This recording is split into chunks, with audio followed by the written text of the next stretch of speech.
Bismillahirrahmanirrahim. Assalamualaikum warahmatullahi wabarakatuh. Anak soleh dan soleha, apa kabarnya hari ini? Semoga tetap dalam keadaan sehat walafiat ya. Amin ya robbal alamin. Pembahasan kita hari ini adalah beriman kepada Rasul-Rasul Allah. Sebelum kita belajar, sebaiknya kita berdoa terlebih dahulu. A'udzu billahi minasy syaithanir rajim. Bismillahirrahmanirrahim. Rabbi zidni ilman warzuqni fahman. Ya Allah, tambahkanlah aku ilmu dan berilah aku karunia untuk dapat memahaminya. Anak-anak hebat, pada materi iman kepada Rasul kita akan membahas tentang pertama, makna iman kepada Rasul. Kedua, sifat-sifat Rasul. Ketiga, tujuan diutusnya Rasul. Adapun tujuan pembelajaran kita pada materi ini, yang pertama, menjelaskan arti iman kepada Rasul dengan benar. Kedua, menyebutkan sifat-sifat Rasul dengan benar. Ketiga, membuat karya poster tentang keteladanan sifat Rasul, yaitu siddiq, amanah, tabligh, dan patonah dengan baik. 4. Menjelaskan tujuan diutusnya Rasul dengan benar. 5. Meyakini adanya Rasul Allah. Keenam, menunjukkan sifat berani, jujur, dapat dipercaya, dan cerdas.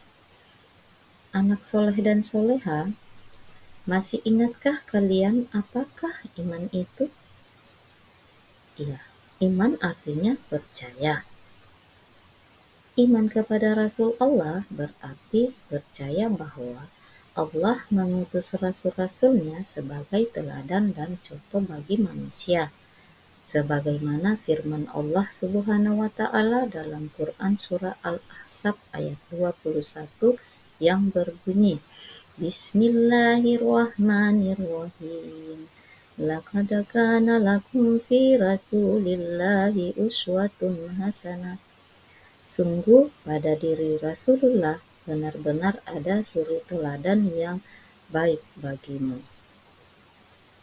Nah, bagaimana cara kita menerapkan rasa yakin kita kepada Rasul dalam kehidupan sehari-hari?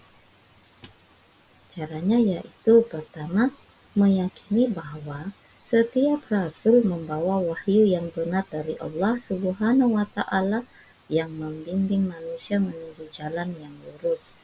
Kedua, mengimani bahwa rasul adalah manusia pilihan Allah yang memiliki sifat-sifat mulia.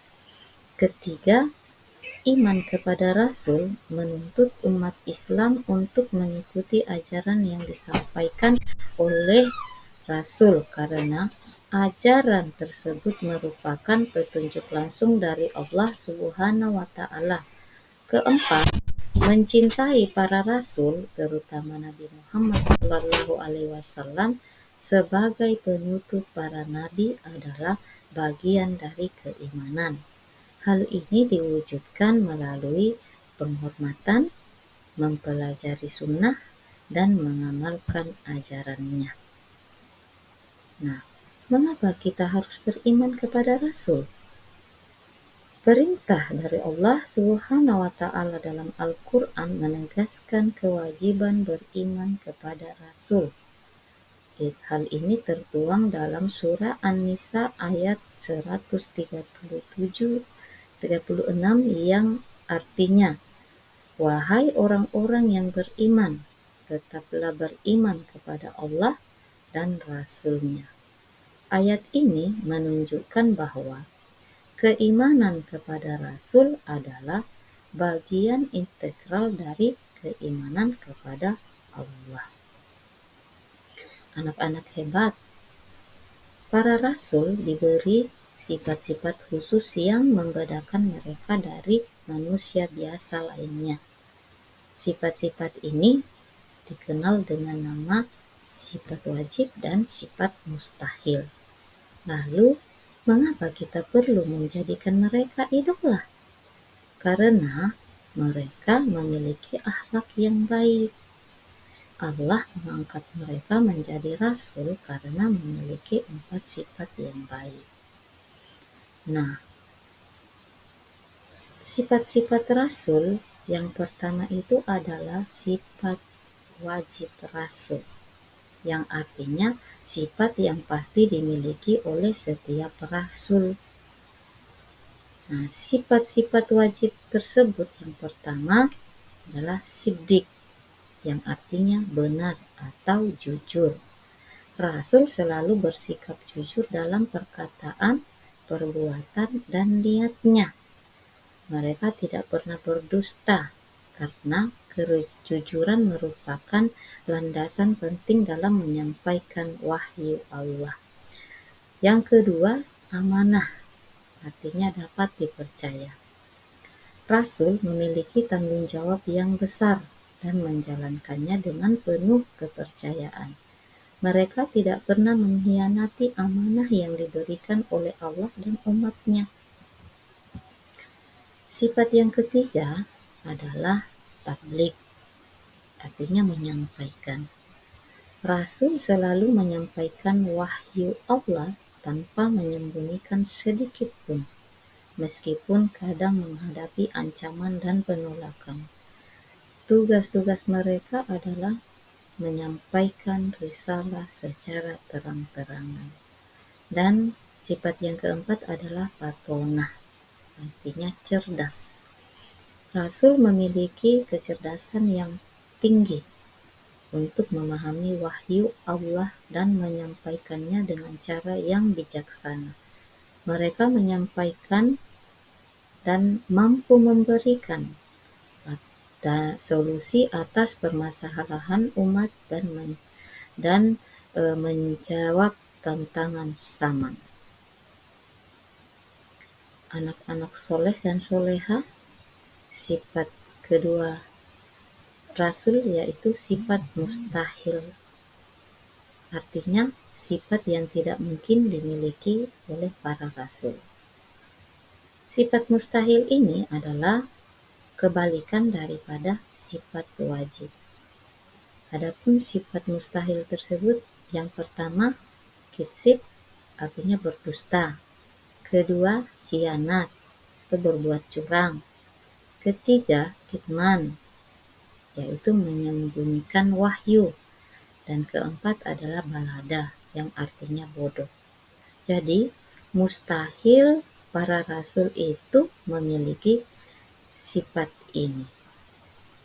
Nah, sekarang anak-anak soleh dan soleha, tahukah kalian bahwa Nabi Muhammad dan rasul-rasul lainnya adalah manusia biasa?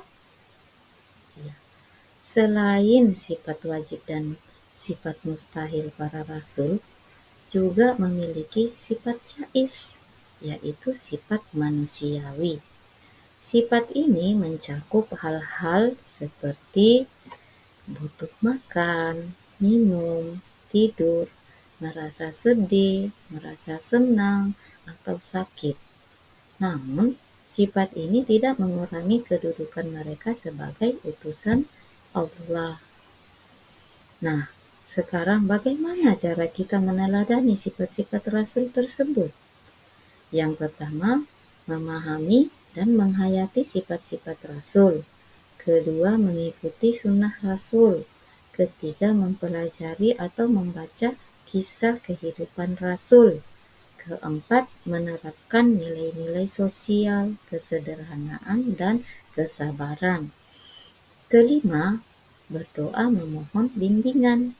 Dan yang keenam, bergabung dengan lingkungan positif.